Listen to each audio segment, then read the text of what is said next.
This is Gwen Talks Radio, where intimate conversations reveal, heal, inspire, and entertain.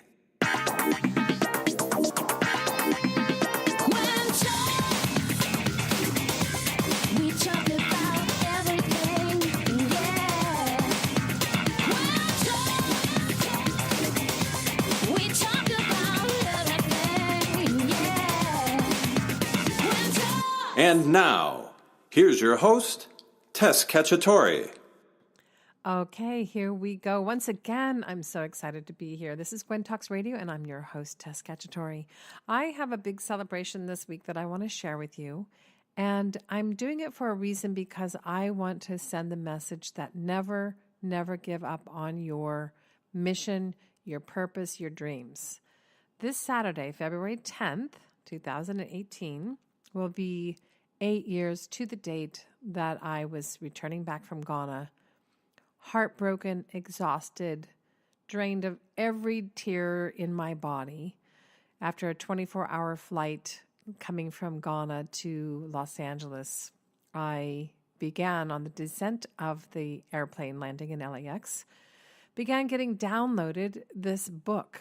And it's gone through so many morphing stages. It's gone through many titles. It's gone through many nights curled up in a fetal position saying, please, I don't want to do this anymore. Not life, but just writing and sharing my story because it's a very vulnerable place to share our stories. And that, I think, is the most beautiful thing that we can do in the world is to share our stories, to reveal and heal. This is the main reason of Gwen Talks Radio to me. So I get to celebrate because this last weekend I was with my dear Mama Sue Smart, and her daughter Delby, and I got to see Lori and my dear friend Brenda Brown. And in that time of being in Vegas, I was able to complete. I had to do 2 all-nighters, but I completed my book. Yay, yay, yay, celebration. So now the time has come. It's all over into the editor's hands. We'll be announcing when the book release will happen, and lots of exciting things are happening. So I'm really thrilled to be able to celebrate with you all here and mainly just celebrate you. Where do we have the bravery to share our story? And this topic comes in the most appropriate time because to be brave and vulnerable and to share our story is some of the most healing things that we could do. Today's story is told by 2 generous people that are here to share the story of loss. Dear Brenda Brown is here. She's going to talk about her daughter Shauna, and we have Joe Engle talking about his son. And how do we come through the sense of healing? I'm not a parent, so I don't know and will never know the pain that parents have when they lose a child. And so I want to unravel and unpack what this conversation looks like. Talk to Brenda and Joe and find out what is it that they feel is a good approach to someone who's grieving the loss of their child. What is something that we can do as friends and family and support system to be able to make sure that they are supported through this horrible journey that is a lifelong journey. It never goes away. And how do we serve up the compassion and generous spirit to be able to help them go through all the things that they're going through? And I'm naming this episode Angels Among Us because those of us who love and believe in angels know that they're all around us at all times, whether they're spirit guides or angels or those of our loved ones that have passed on before us. But also I know that there are angels among us that are walking this planet. And I believe that anyone who has lost a child has to have grown their wings and become an angel so they could go through life, share their story, and be able to help others heal. So when we come back, we're going to talk to Brenda Brown. We're going to talk to Joe Engle right after that. And if you are a parent that's struggling with this same situation, we're going to offer some solutions at the end of the show. So we'll be right back.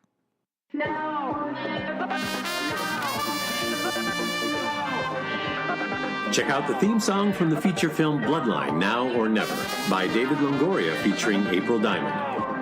The title song, Now or Never, is available on iTunes, Amazon, and other major music streaming outlets. By buying Now or Never, you will be supporting the campaign to help end the poaching of rhinos in Africa.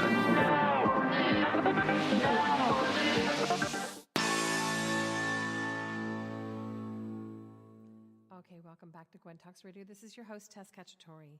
So I want to take this time to thank our sponsors and advertisers and our partners, because without you, we would not be where we are, because I love being able to promote like-minded books, events, movies, programs, music, songs, charities. So if you have any of those and you want to share it with our audience and with our Gwen world, we'd love to hear from you. So, angels among us, what does that mean? I mean, I don't know if you believe in angels, but I know I count on them on a daily basis, and an hourly basis, and a minutely basis. And I have two very special angels among us today. First, we're going to be talking to Brenda Brown. She is one of my BFFs. She's one of the rocks in my life, and we have gone through so much over the last, 7-8 years that we've known each other. She's one of our board members of Gwen. She's been with me through all the ups and downs and calling me out of the cave when I've been sitting inside, curled up in a fetal position, saying, no, I don't want to come out to play today.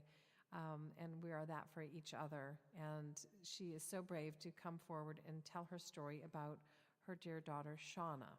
We're going to be highlighting a charity spotlight today called shadeofshauna.org. So I welcome you to go to that site, find out more about her daughter and what they're planning on doing in memory of her daughter.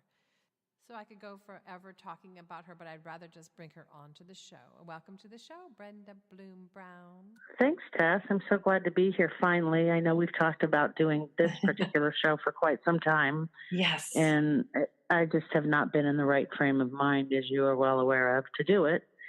And I know you have mentioned there's another guest, and he doesn't know this really, but I will tell you, this is going to make me emotional. You have a safe place to be here, and I'm holding your hand because I know, but I just don't even know where to start. Let's just go with Brenda Brown Entertainment first, and then we'll move on. How's that? Exactly, read my mind. I want to talk about Brenda Brown, and I want you to do a little highlight on Lizzie Sider, because all our audience has fallen in love with her so far. So I'd love to be able to have you do that too. Okay, so our spot, we represent independent artists. Our company is BrendaBrownEntertainment.com, and we have a little indie label called Pure Heart Records, which is just a perfect name as far as I'm concerned, because I try to do everything pure of heart. And our motto is do the right thing because it's the right thing to do. And so many artists get ripped off by the pool of sharks swimming in the music industry. It's quite nauseating at most of the time. And sometimes there's some really cool people that you do meet in this industry. And coming from the auto industry for 28 years, they didn't get their reputation by accident. It's very similar to the auto industry, the music business. And, we've got, several artists. We're enterprise partners with Apple, so we can distribute worldwide distribution with Apple for music and books and such. And I have one artist that is just near and dear to my heart that we represent, and her name is Lizzie Sider, who you mentioned has been on your show, and you've interviewed her on several occasions. And she's actually a spokesperson for Gwen as well. I wanted to mention that. Yes. But this kid is just so amazing. We just signed a management deal with Kevin Jonas, who's the father of the Jonas Brothers. And we are extremely excited about that. We just announced it the other day. It was on his website. So he is totally in love with Lizzie, and Lizzie loves him. And, Lizzie turns 20 in May, and I've been with her right before she turned 13. She's 20 already? How did that happen? I know, right? Oh my gosh. So she'll turn 20 in May. Now that Lizzie is of an adult age, they thought it was time to hire an actual manager and give her some more free reign. So she's been going on meetings on her own with Mr. Jonas. She's doing amazing things. And she's got her own nonprofit, along with being a top 40 country artist. She has a nonprofit about anti-bullying called Nobody Has the Power to Ruin Your Day. She's gone to over, I think, 350 schools personally, but she can't get to them all. So we went in the studio and had this put on DVD with a curriculum, and it's free to anybody who wants to go to her site, counselor, principal, teacher, to nobodyhasthepowertoruinyourday.org, and you just go to school sign up, and they give it away for free. She is amazing. And if you want to listen to the episode that she was on, we talk all about her organization, and you can hear her music and look her up and know that Brenda Brown and me are in her cheering section, cheering her on. And Brenda is very instrumental on a daily basis on her career. So right. I want to move a little bit into Gwen, because we just had a big day today here in Vegas. Oh my God. Yeah, so we're going to start excited. to be able to now announce our platform partnership, which is Experience on Demand. And, I've been on this trail for so many years wanting to get this done, and then ran into these people through introductions of Tara and Sylvia, who are part of our team as well. They have their own content and their own beautiful things that they're doing. But we are now able to announce that we are officially partners with Experience on Demand, and we are going to have distribution for our TV show. So Gwen Talks TV will be launching on March 24th, 2018. So if you're listening to this in the future, you know what year and date we are launching. And I'm really excited. So Brenda, tell everybody our experience today. We got to meet with Mary Elaine, and then we had a great conversation with Dominique, who is part of the music division. Oh my gosh. Oh my God. It's like every other time, the lunch we had with Marion today was phenomenal. What an exquisite, wonderful woman. Yes. I mean, she exudes peace, love, and serenity. Just, it's abounding. I mean, it's so amazing. From the moment you lay eyes on her, without even a word being spoken, you knew that's who she was.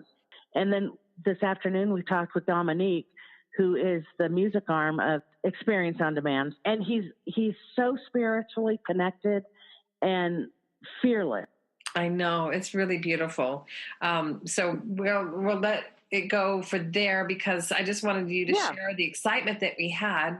And I'm so grateful, because this is a long time coming. We've been wanting to have this happen. And now the right time, the right people, the right places, the junctures are coming. The heavens are opening up and the angels are singing, just keeping in theme with the angels among us. So stay tuned for more information on the March 24th event, because after that, you'll be able to find our programs on Apple TV, Amazon Fire, Roku, Samsung, and we'll be able to do live events and be able to really promote all the wonderful work that everyone that we're working with is doing.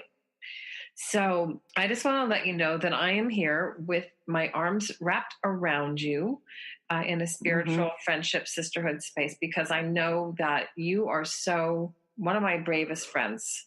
And I know that this could go to a very deep place. And, believe me, the tears have flowed behind the scenes, and feel free to be able to be whoever you want to be on this call and say whatever you want to share. But I think it's really important for us to be able to talk about something that is so horrifically, undescribably, I can't even form the words. I just want to be so grateful to you and to Joe later in the show for the blessing and the extreme bravery and strength that you are coming to today. And I just want to create a safe space for you. It'll be 2 years coming up, the anniversary of the passing of your daughter, Shauna. I know this is a really tough place, but I know that who you are in the world is to shine a light and to help other people that might be going through this. I want to talk about whatever you want to talk about as far as the experience, but your brilliance and how you are teaching people how to react and support people that have lost children. Because you can have somebody in your family that has passed, but I can't even begin to speak what you're experiencing. So I'm going to let you take this place and share your story as much as you want, and also share your wisdom and brilliance of how you are feeling with regard to help us around you, help heal and understand what to say and what to do and how to support. Okie dokie. Oh, my goodness. Well, my daughter died suddenly April 8th, 2016, due to the complications of a dumb doctor and a pharmacy. They prescribed medications to her that had contraindications. And the pharmacy, which, the pharmacist is a doctor as well, and they didn't explain to her what the the consequences for taking these medications together were, and she took them as prescribed by her doctor, and it was dispensed by the pharmacy. And the age of 40, she had a massive stroke and died in her sleep. And this is a child I had when I was 16 years old, and we beat every odds there was. We were never on welfare. She graduated from UC Berkeley, even though I got kicked out of high school for being pregnant. Back then, they didn't allow you to be pregnant in high school. And I lied about my age and got a job and got on with my life. And that's a true testament of my parents. I had lost my dad when I was 14 years old, but he had shouldered the grindstone, work, family, family, family, family, family. But you always take care of your family, but you work to provide for them. And my mom was a stay-at-home mom, so I was very lucky to have that. And then I lost my dad when I was just 14 years old, which is probably why I went looking for an older gentleman and had sex for the first time and ended up getting pregnant. And believe me, that happens. I'm a true testament. That does happen. The very first time you have sex, you can get pregnant. So Sean and I, we had a wonderful life, screaming at each other as mothers and daughters do throughout the years. And, and then I went on to have 2 other sons with another man, and they're wonderful and thriving. And I have 2 beautiful grandsons from my youngest son. And the thing with Shauna is, because we were more like siblings than parent-daughter, it was so awful. But the strangest thing for me is from the moment I gave birth to that child, I would have nightmares about her, that something was going to happen to her throughout her whole life. I had this awful cloud that hung around me. And she used to often say to me after I lost my mom in 1999, and she saw the devastation I went through, she said, "God, I hope I die before you, because the thought of losing you would kill me." And, the little brat had to be right about everything, even her death, I remember you sharing that story with me before. Yes. Keep going. Yeah. And so, it's been, like you said, it'll be 2 years this April, and it's 6 months to the day of her birthday, because her birthday's October 8th. And the thing is, Joe Engle, who's going to come on the show shortly, doesn't know this really, but I'm going to tell you, I saw him real close in proximity after my daughter's passing at a convention we were both at. And I was sitting and talking with him because he had lost his son prior. And he said something to me that he probably doesn't even remember he said it. This man is like an angel on earth. I mean, this man does so many good deeds. He probably doesn't even remember saying this to me. But he said something to me that has carried with me and made it more abundantly clear to me why I feel the way I do about losing my daughter. He said to me, he pointed to my stomach and he says, I'm a dad who lost a child, but you're a mother who brought the child into the world. And so when I lost Shauna, it's like I lost part of my blood and flesh because I carried her in my tummy to bring her here. Mm-hmm. And as a mom, Joe can tell you and share his experience, but I will tell you, as a parent that is grieving, when people sit there and tell you they're sorry for your loss because they have nothing else that they know what to say, I'm going to tell you, for me, it's the worst thing someone says to me, because I can't go to the lost and found and find my child. It is not a loss. I have 40 years of memories, happy, sad, ups and downs, but I'm so grateful to that, because a lot of people lose their children at a very young age, and I'm blessed to have that. I'm grateful for that. Or the person that will tell me, promise me you're going to do something I'm going to tell you to do. And I'm here to tell you, do not make any promises to do anything for anybody that doesn't serve you. You don't promise away yourself. Someone wanted me to promise to go to therapy and go to 10 different therapists till I found the one that helps me. And, you know, I belong to a 12-step program, and I'll break my own anonymity. I'm a member of Al-Anon, which is a recovery group for friends and families whose lives have been affected by drinking or drugging. And my life has been affected by that because Shauna actually was a prescription drug addict that had been clean and sober for 6 years prior to her death. And so, and then I have a responsibility for the doctors too. Right. That's what's really horrific. Right. And then I have what I call the person formerly known as my brother, someone I don't speak to anymore. So that's what I call him. And he's been in prison and drinking and drugging, and he's still conning people. He's had to leave 4 different states. And I had to set my boundaries. And, you know, setting boundaries is probably the most difficult thing to do. And there's a book in Al-Anon called Detachment with Love. And it's really hard to detach when you're so angry.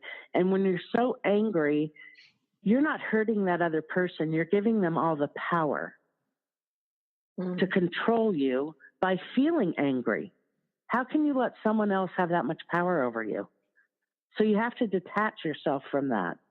And, you know, I have all those sayings you're always talking about. Don't look in your rearview mirror. You're not going in that direction. You know, things like that. No, it's a complete sentence. No, it's a complete sentence. That's like time? My favorite one. And then what about time? You just said it earlier. Once you spend your time, you can't get it back. There's no return on that investment. And being of service is being of service to yourself. So, you know, Joe may think it's, you know, oh, that doesn't, you know, what, yeah, I said that. Oh, that's so nice. But he touched the core of my soul. Out of every family member I have and every friend I have, that one thing he said to me touched me so deeply that I carry around with me all the time. He has made such a tremendous difference in my life, just knowing him, that he's in this world and doing the good he does for others himself. And as a parent that loses a child, you know, people go through loss every day. We know our parents are going to grow old and die. That's the evolution of life. It's the stage of life that, you know, you grow old, you die. Or your parents get sick and they die, which is sad when they die young, like my dad did at 41 years old. That was tragic for me. I was only 14. But, you know, the death of a child, nothing prepares you for that. And people just do not know what to say. And I'm here to tell anybody. I want to ask you that because I want to give some words of advice from you experiencing this. What do you recommend, first off, a parent to heal? Right. But what would you recommend that people say to parents that have gone through this? For me, what I would like to hear is, I'm so sorry you're having to deal with this. Or, I feel bad that you're having to go through this, but for God's sakes, don't ever say you're sorry for my loss. I hate that. And I know hate is a strong word, but I detest that more than anything because my daughter is not a loss. Any child is not a loss to a parent. Those are my feelings. Other parents may feel differently, but this is my personal experience. Yes, I want to interrupt just for a second because what triggers one person in that visceral experience might not trigger the next person in the same way. So what if someone confused of what to say would come to you and say, how can I help you? Or what would you like me to say just to get a guidance, you know, because some of us are lost at what we can do to help support our loved ones like you are to me. Right. You know, the best thing I suggest is is like my friends that have done and have said, I'm here for you. I will listen. If you want to cry, cry. Just do you. I'm here for you. You don't even need to say anything. Just be. Yeah. Just be available. Be present. Be in the moment with that person.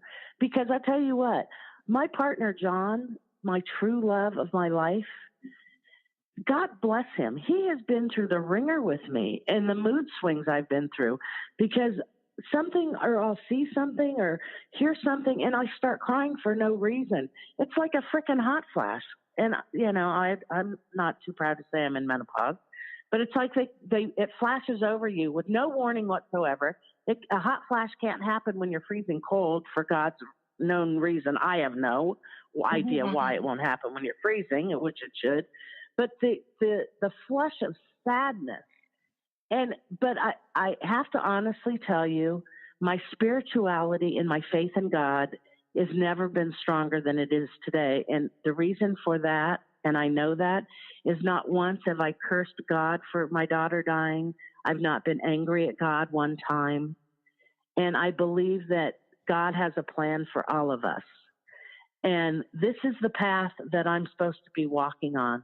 And if it's to be of service to other parents that have lost children, or to share my story in a meeting, or to just do the right thing because it's the right thing to do, all I know is no one can do me like I can, just like nobody else can do anybody else like they can.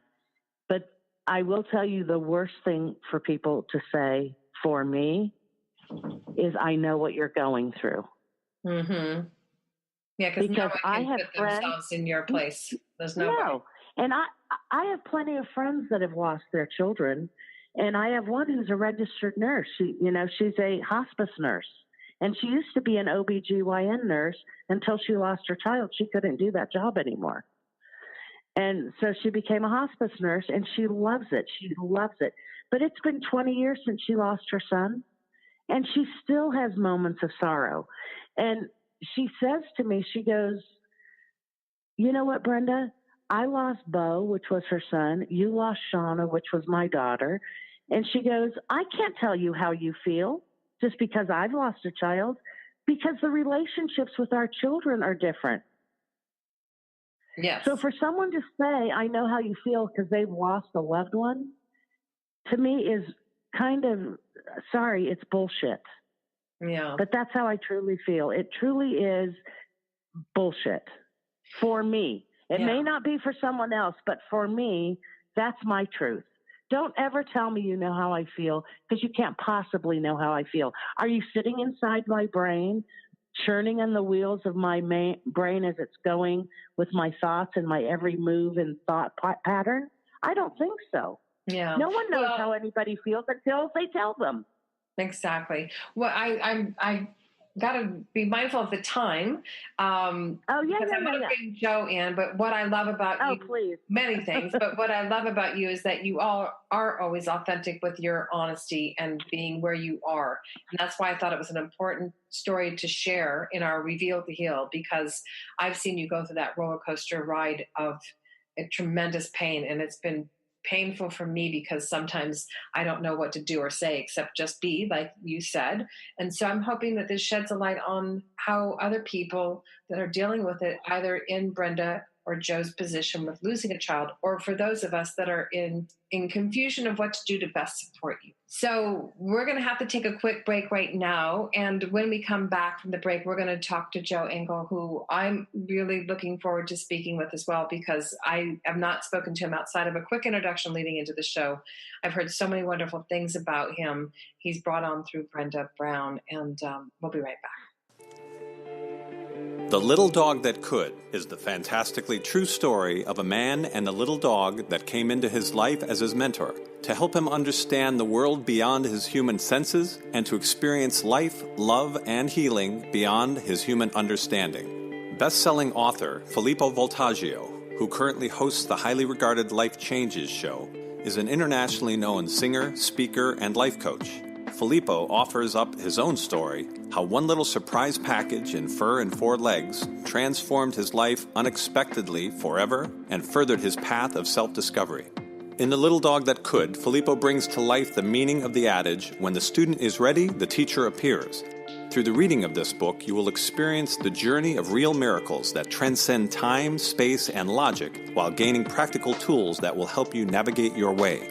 The Little Dog That Could is available through Amazon and Barnes & Noble. For more information, visit thelittledogthatcould.com. That's thelittledogthatcould.com.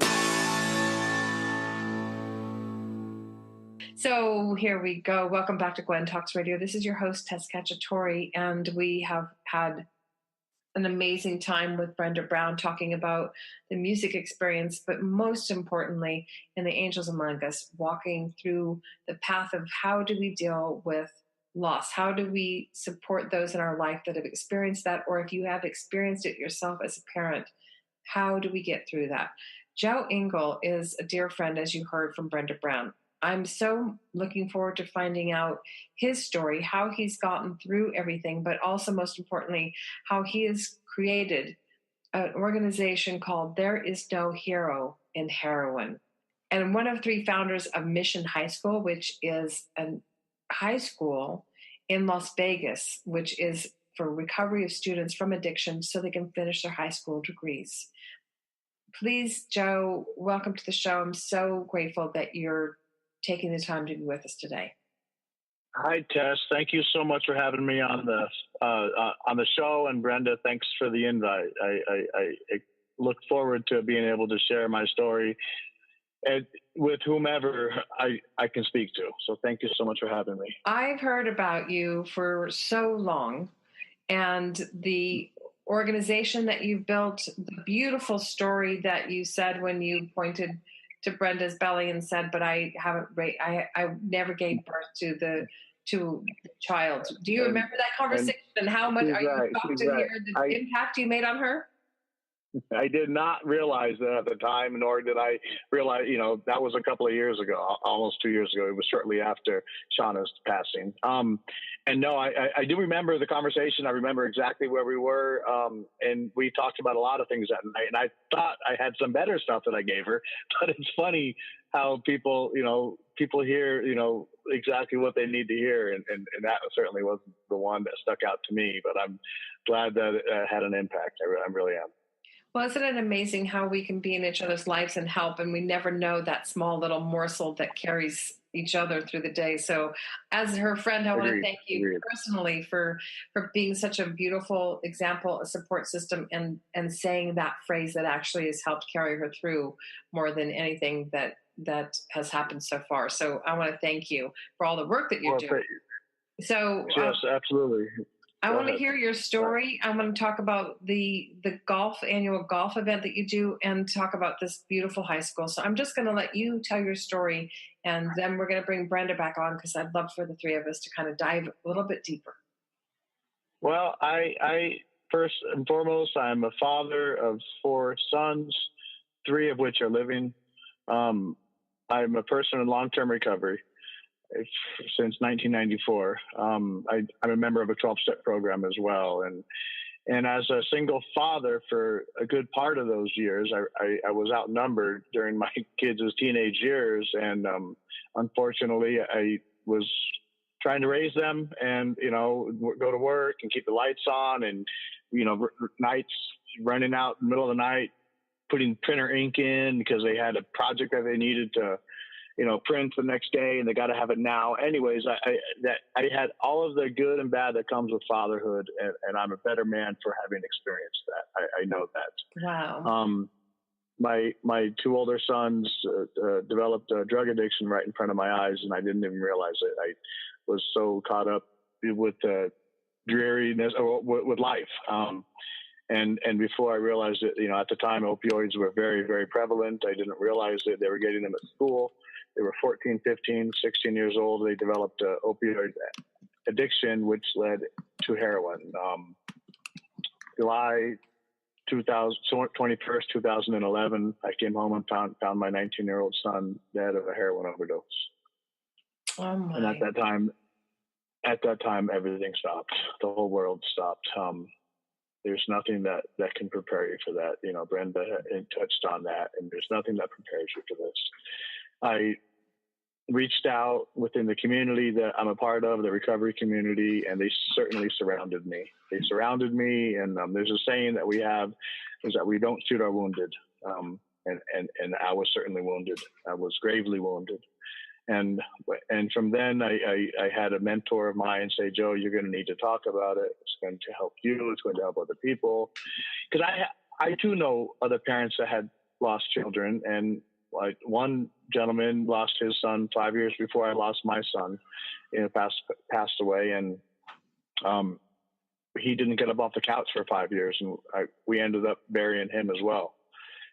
So that's grief. Grief is a killer in all forms, and that Brenda talked about me having an impact on something that on what I said. This gentleman certainly had an impact on me, and when he said I need to talk about it, I haven't stopped talking. I've talked to anybody, and I talk so much. I got a phone call from Washington D.C. from the White House, the Office of Correspondence, when I sent an email to President Barack Obama, and they actually, a year later, I got a certificate back. I told him about my son, and I talked about the drug czar at the time was Michael Botticelli, and I told him my son's story. And a year later, Secretary Vilsack, USDA Secretary, was doing a tour of the nation, and he was coming through Las Vegas, and he wanted to meet me because, that wasn't just me particularly, I'm sure, but I'm sure he was looking for people who had corresponded with the White House. At any rate, he was here talking. He was a keynote speaker for our governor's opioid summit, and I sat, I had a private meeting with a United States cabinet member, and he got to sit across the table from me and ask me about my son Reese. And I got to share my son's story with him, and the secretary shared a story with me about his mother, with addiction. And that's what the power of our voices, I believe. We have stories that we need to tell, and in order for us to combat this epidemic, we need everybody has a voice. The Pope, he did a TED Talk. I really like listening to TED Talks, and he has one line that says, "Everybody can be a light, and everybody should be one." And with that, we've created something of a movement here in Las Vegas. We have the organization There Is No Hero in Heroin. I reached out on Facebook, and I got it started here. I started with the Facebook page. Since then, I have started that. I sat at farmers markets. I sat around my kitchen table with 3 other parents who had been touched by opioid addiction, heroin addiction, one form or another, with their children. And we knew we wanted to help, but what exactly would that help look like? We started out sitting in farmers markets. We had a community yard sale. We made $800. We took $500 of that and gave it to one of the sober living houses here in Las Vegas and said, would you please give us, award this one free 30 days rent voucher, because it costs $500 to stay in a sober home. So we said that, we had a goal of fundraising for one scholarship to a sober living house per month for one person suffering from addiction. And we've been able to do that now for 5 years. We've donated over $23,000 worth of those sober living scholarships. Wow. By golf tournaments, shooting tournaments, private donations. So that's one of our missions that we do. It's really taken on a life of its own. I'm a full-time employee. The organization is 100% volunteer. We were a daughter chapter from the original chapter, and that since has dissolved, and we now carry the whole 501c3. We are the parent foundation now, and we rallied the community to, with the events, and we got a hold of the Clark County School District Associate Superintendent with the idea of starting a recovery high school. And he too is a member of the 12-step community, and he talks openly about it. And with a third friend of ours, there was, Jeff Horn is from the school district, and Don Jersey is another friend that I met along the way, whose daughter is suffering from opioid use. He's currently still using. And the 3 of us, we called ourselves the 3 Amigos, and we knocked on every door that we could, and we got the state of Nevada Department of Mental Health to pay for 3 licensed counselors positions. We got the Clark County School District to give it the school up for the first year, and then we got the city of Las Vegas to give $100,000 towards a beautification project. So we called it a trifecta. We got city, state, and district all on the same page on the same day, and they all said yes at the school board trustee meeting last May. 6-0 vote by the trustees. It was a unanimous decision, and the reporter from our local newspaper who covers all of the the school board meeting, she said that she had never seen a standing ovation at a Clark County School Board trustee meeting ever. And it was a powerful moment.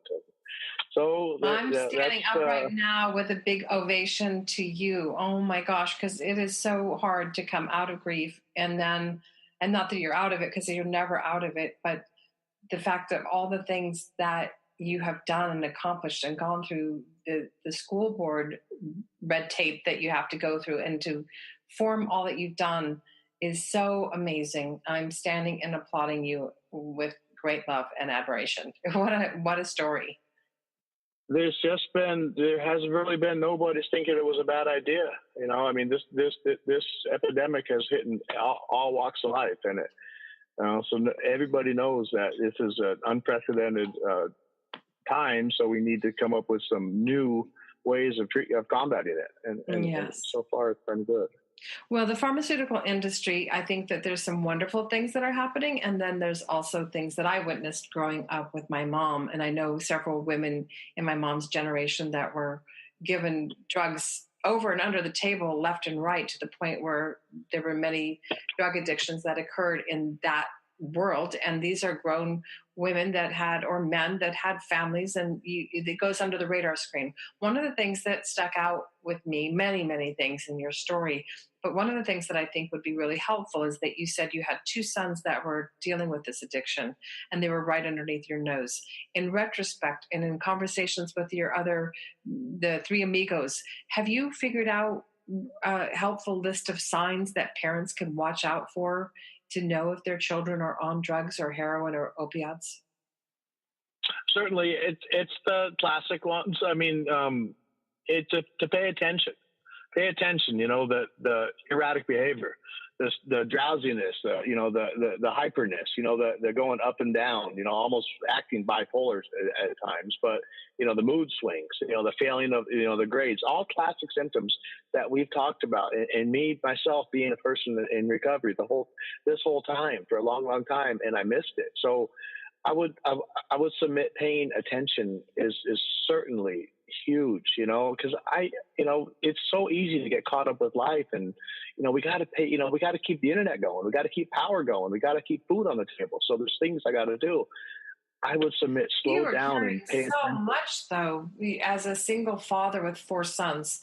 I mean, and who's to say that you don't see your child and they're exhausted or excited or whatever? You kind of just brush it under the table, because kids are under so much pressure in high school and middle school for their grades and this kind of thing. How's to say that they're not just exhausted from school? It's so hard to get that intangible feeling. I agree. Agreed. Because then they can maybe get diagnosed as bipolar, and then they put on more medication. And then they get put on medication there. It's a vicious cycle. It's crazy. This crazy what they want to do. They want to overly medicate. It's classic symptoms. Grades dropping. I heard a saying one time: "Show me your kids' friends, and I'll show you your kids." So it's who they're hanging around and what they're like around other people. That's really important. And certainly I can look back in retrospect and say, you know what? Yeah, there was certainly flags. There was flags. And then once they crossed into addiction, and the opioid addiction, I knew nothing about. I say I'm a person in long-term recovery. I had never had the opportunity to do heroin or opioids, so I did not know the extent of that particular drug. That drug is worse. If your kid is addicted to opioids, get help, because that does not mess around. It's not like methamphetamines that, opioids are different. They are different. And I didn't know that. I mean, I didn't know. We know this now. People are talking about it's on every news station. Everybody's, but 6 or 7 years ago, I didn't know. So educate yourself. So important and to people like you. I see this model that you're creating not only in Las Vegas, but I see it all across the nation in many counties. I want to bring Brenda back on, because I know that you two have some powerful messages that we want to give out to our parents that are listening. And people, if you're in trouble and you know that you have an addiction, where can they go to help? What would you give as an example? Brenda, are you there? Because I want you to be able to chat with Joe and me as well. Hi, Joe. Hi, Brenda. So nice to hear you. Love you. I love you too. I've been hearing so much about you, Joe. It's so fun to have the two of you together. Go ahead, Brenda. I do want to say something that Joe neglected to mention, his beautiful wife, Heather. Oh, my goodness. Thank you. I would have heard it. Well, we've been married for 3 years, so this happened. I did leave that out of my story. You're right. We've been married. And I'm here for the woman's side. Yes. I married the love of my life. I married the love of my life, and she is an advocate. I met her doing this work, and we just connected right away.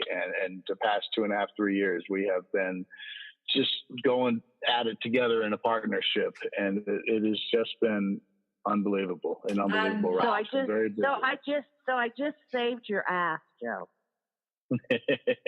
I want you to know that. Thank you. Well, in defense of Joe, I have to say that I asked him his story and what happened leading up to it, and he hadn't met his wife yet. And I loved it. I loved the part of the story is that in tragedy, how we can find our way, and that you, Brenda, have had John in your camp, and it's just so inspiring.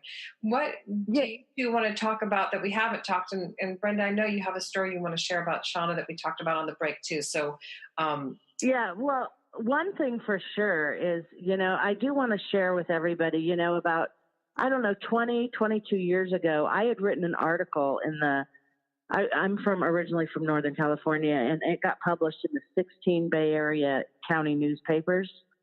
And one of my favorite lines in what I was writing a story about bullying, if you can believe that, because one of my sons had been bullied in high school, and he finally had lost it, and he broke the kid's eye socket and his jaw and his nose. And this guy was 5 times his size, but Brian had just had it.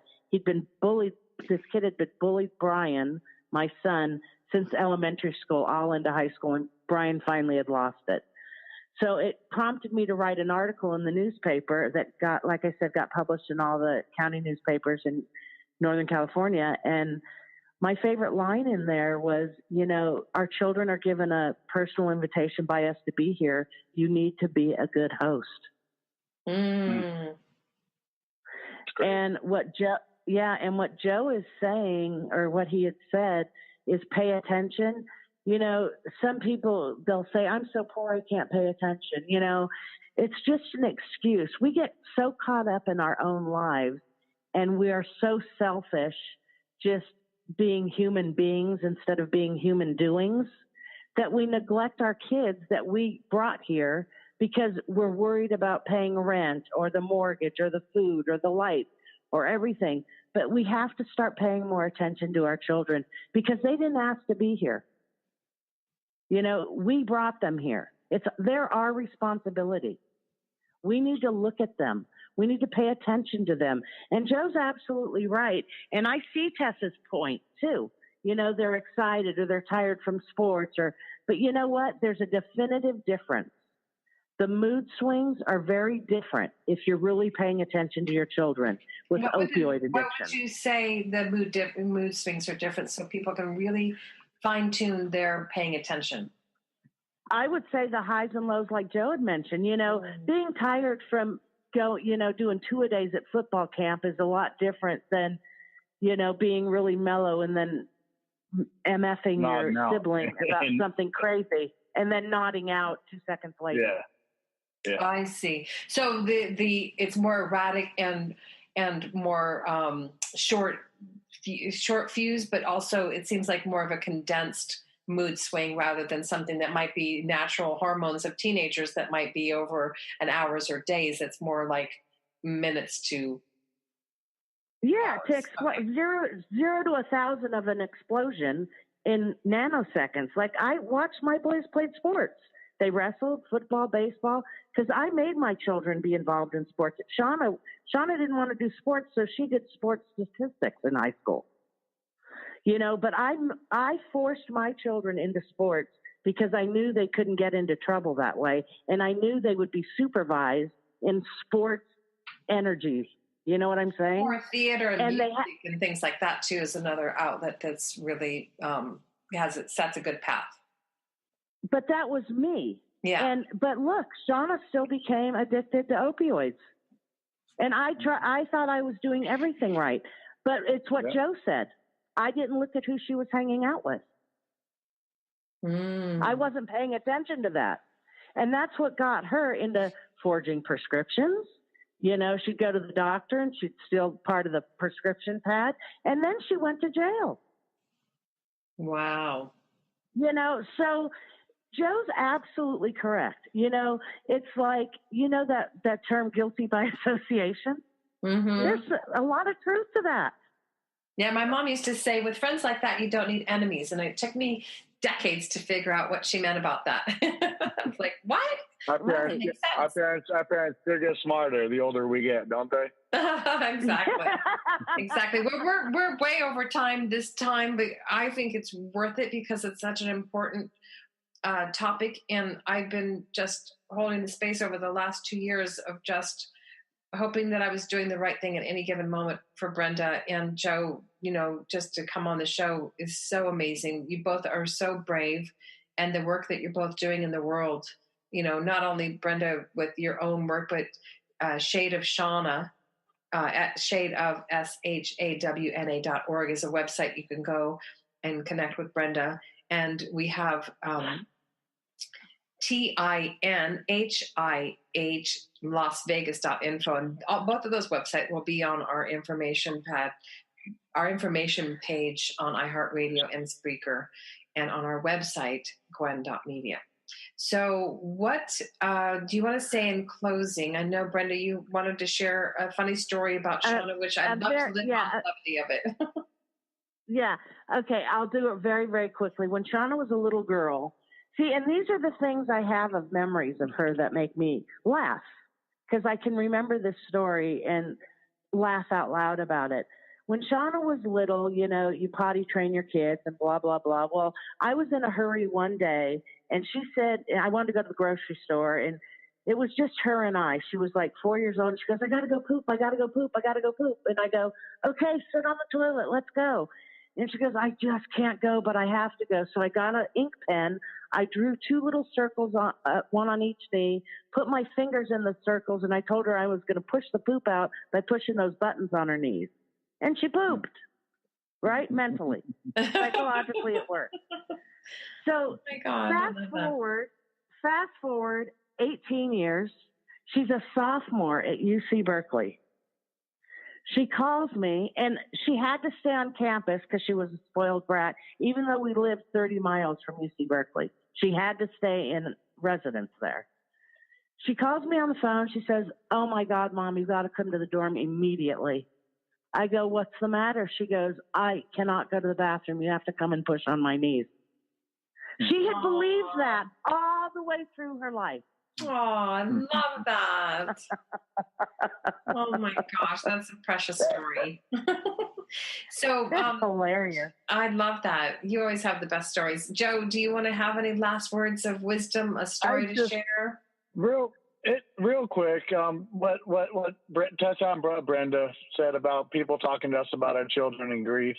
I found an article called, what I wish more people would know about the grieving parent. And it's got 5 quick things, I'll say. Number 1, remember our children. Number 2, and then there's a couple of paragraphs on it. I'm not going to read it. But we want our children remembered and talked about. Please, that's great. Number 2, accept that you can't fix us. That's just the way it is. We're always going to be broken.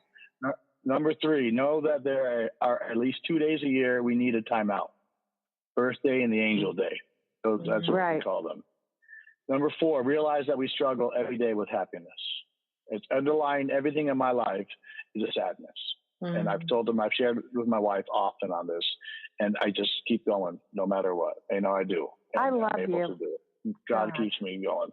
Number 5, accept the fact that our loss might make you uncomfortable. It's uncomfortable for people to address us. That's okay. Don't be weirded out by us. We're not broken people. Well, we are broken to a sense, but we're not. You can approach us. That's just the way it is. It's an uncomfortable thing to talk about. It's okay. So this article is what I wish more people would understand. It's written by a woman named Paula Stevens. It was, and I think it's just beautiful. And the whole article, it goes on and on. Will you send that to Brenda? Yeah. We're on the same page. I will. Brenda, she'll forward it to me, and I'm going to put it inside of the context of the show so people can read that. Once they listen to the show, they can read the 5 tips.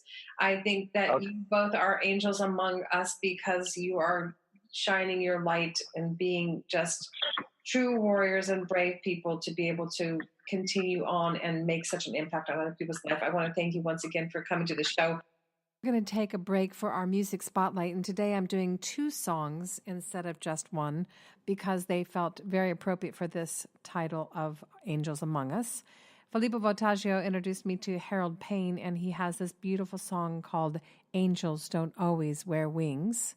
And then right after that, we're going to listen to a song from Brenda's son, Brian Brown, and that is called That's Life. Now let's listen to Angels Don't Always Wear Wings.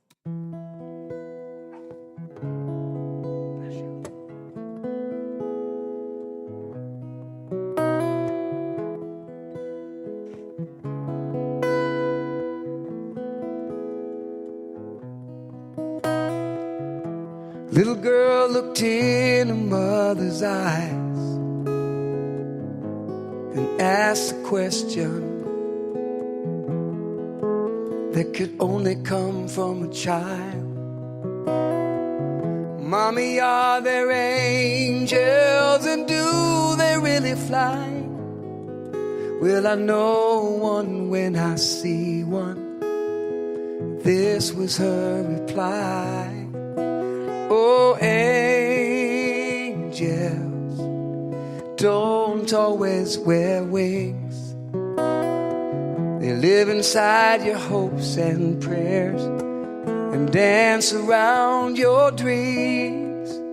They echo from the silence of quiet acts of kindness. Oh, angels don't always wear wings.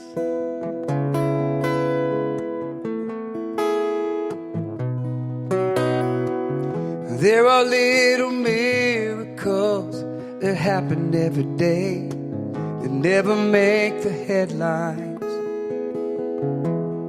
but make a difference anyway. Do you remember how your grandma dried your tears when you thought the world looked hopeless? Then she'd magically appear.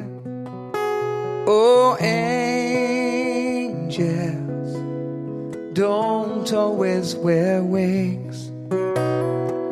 They live inside your hopes and prayers and dance around your dreams.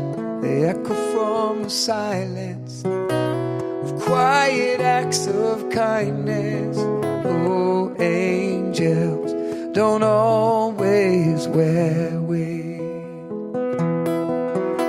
There are moments in our lives when we may not realize that we're in the presence of God's messenger of love. Oh, angels don't always wear wings. They live inside your hopes and prayers and dance around your dreams. They echo from the silence of quiet acts of kindness. Oh, angels don't always wear wings. Oh, angels don't always wear wings. Oh, angels don't always wear wings.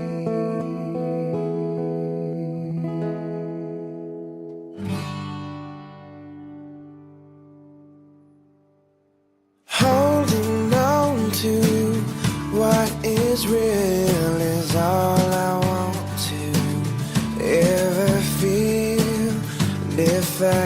get inside your heart. I know that that's a start. But I know sometimes we get so scared, 'cause our hearts are stuck inside repair. That's life, that's life. Live, love, learn, sacrifice. We don't live twice. Live, love, learn, sacrifice. 'Cause now there's someone standing next to you that wants to make your dreams come true.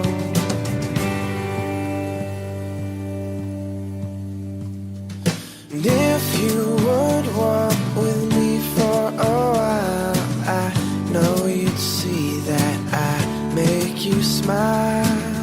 If you chose then to be with me, I promise greatness is what we'd see.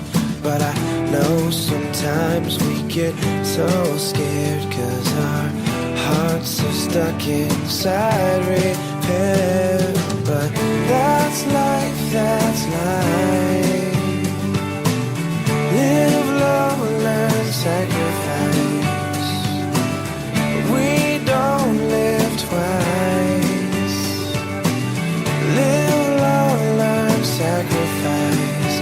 'Cause now there's someone standing next to you that wants to make your dreams come true. Do you know how long I've waited to find you? 26 years, a month, and 27 days. Now I'm still waiting. That's life, that's life. Live, love, learn, sacrifice. We don't live twice. Live, love, learn, sacrifice. 'Cause now there's someone standing next to you that wants to make your dreams come true. And I know sometimes we get so scared, but I was sent for your heart's repair. I'll be patiently waiting for you to realize it's me.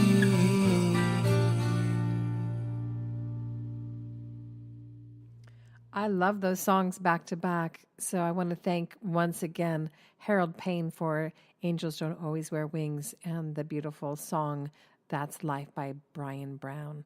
So I want to thank again my guests Brenda Bloom Brown and Joe Engle, who came to share their stories today. Their courage and bravery is beyond compare. So if you are a parent out there and you're struggling because you have lost a child, there are plenty of resources out there, but please reach out to us and maybe we can connect you to someone who can help you through this grieving process that obviously is a lifelong endeavor. I send many blessings and prayers. And to all of my audience members and people in the Gwen community, remember the world is much better with you in it. And until then, have a blessed day. We're going to end this show with the Mind Over Matter Minute to remind us every day to take at least a minute to ourselves, to meditate, to breathe, to inhale, to exhale, to be in gratitude, and know that you are loved and you're not alone. And now, a Mind Over Matter Minute.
Thank you for listening. Visit us at gwen.live and join our Gwen community. Share what's on your mind.